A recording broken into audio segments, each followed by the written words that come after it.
এটা তুমি কি করলে তানিয়া? কেন? তোমার এত সুন্দর চুল তুমি কেটে দিলে? শখের রাজকুমারী লাগলে একটা পুতুল বানিয়ে নাও।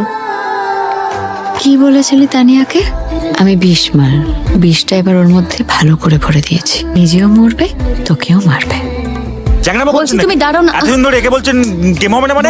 ভদ্রভাবে কথা বলবেন। কি বলছেন? আরে এটা হসপিটাল, আরে এখানে এই সমস্ত চলবে না। তো তুমি আরে, এখানে দাঁড়াও, তুমি আসবে বলছি না। game করবো। তোমাকে বলছি আমি আরে সামনে game দেবো, কি? তুমি দাঁড়াও এখানে। কে? ফিউজ লাইন সব ঠিকই আছে, কি ব্যাপার? প্রবলেম আছে ফিউজে। শর্ট সার্কিট হলে পরে বলবেন না যে সারাতে আসেনি। ফোনটা ধরুন। হ্যালো, তোমার যদি মনে হয় আমি আখিমার ট্রিটমেন্টটা না করিয়ে বাড়ি পাঠিয়ে দিতে পারি, তাহলে তোমার ঠিকই মনে হয় অরিন্দম। আমি সেটা করতে পারি। ভবিষ্যতে না আমার ফোন না তোলার সাহসটা দেখিও না প্লিজ। মাথার ঠিক